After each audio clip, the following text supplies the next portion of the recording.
जवळजवळ जेव्हापासून मोबाईल मार्केटमध्ये आलेले आहेत जवळजवळ आपला 10 ते 15 वर्ष एवढा कालावधी मोबाईल वापरण्यामध्ये झालेला आहे आणि यापुढे आपण जोपर्यंत आहोत तोपर्यंत लाईफ टाइम आपण हे मोबाईल वापरणार आहोत। आपण जो मोबाईलचा ब्राईटनेस ठेवतो त्याचा आपल्या डोळ्यावर किती वाईट परिणाम होतो हे तुम्हाला माहित आहे का? काही लोकांना वाटत असेल की आम्ही मोबाईलचा ब्राईटनेस हा कमी ठेवतो, परंतु काही लोकांचं म्हणणं असेल की आम्ही ब्राईटनेस हा जास्त ठेवतो।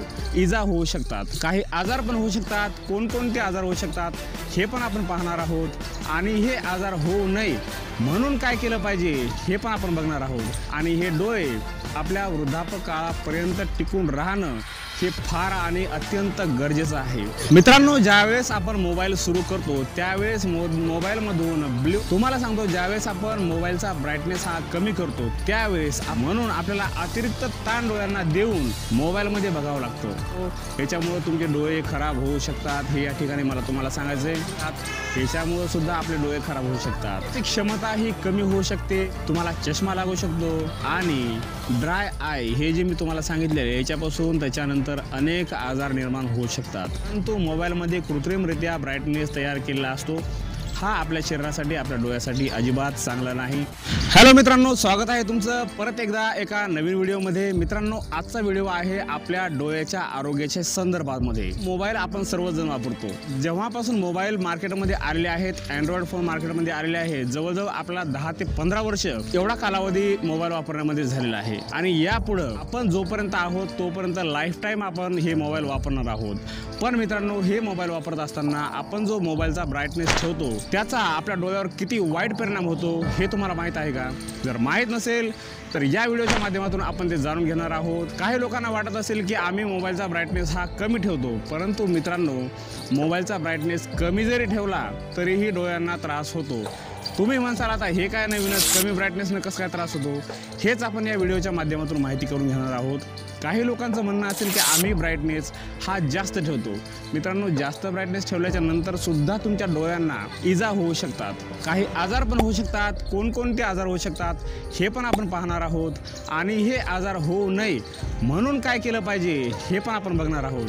त्याच्यामुळे मित्रांनो, आपल्या शरीरातला सर्वात महत्त्वाचा अवयव डोळे आहे, हे जग आपण या डोळ्यांनी पाहतोय आणि हे डोळे आपल्या वृद्धापकाळापर्यंत टिकून राहणं हे फार आणि अत्यंत गरजेचं आहे।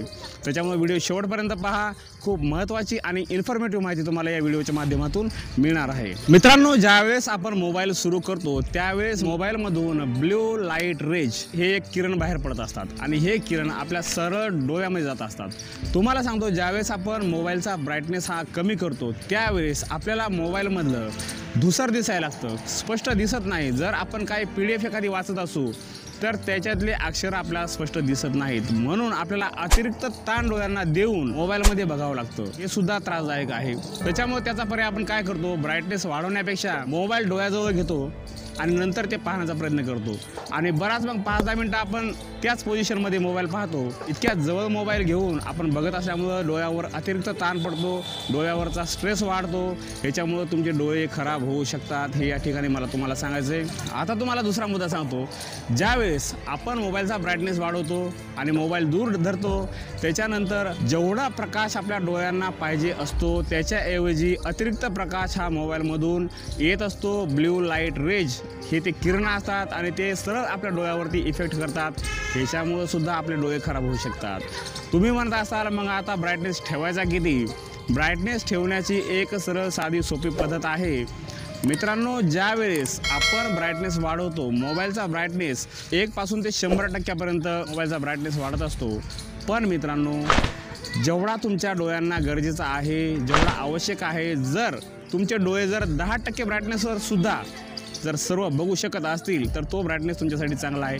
जर 5% सुद्धा तुम्ही जर व्यवस्थित बघू शकत असाल मोबाईलमध्ये तर तो सुद्धा ब्राईटनेस चांगला आहे।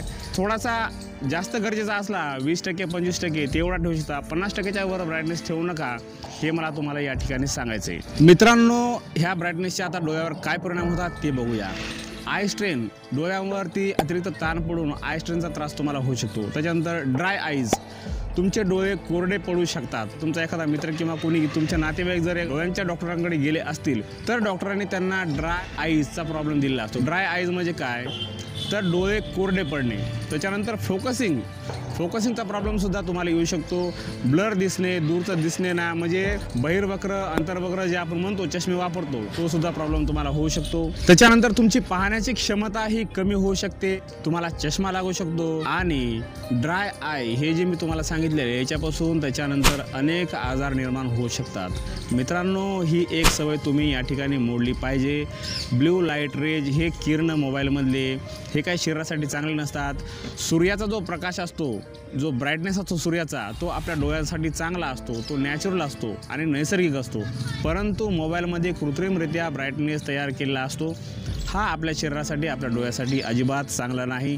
त्याच्यामुळे मोबाईलचा ब्राईटनेस ठेवत असताना हा प्रमाणामध्येच ठेवा, हे मला तुम्हाला या ठिकाणी सांगायचे. आणि आपल्या डोळ्याची काळजी नक्की घ्या.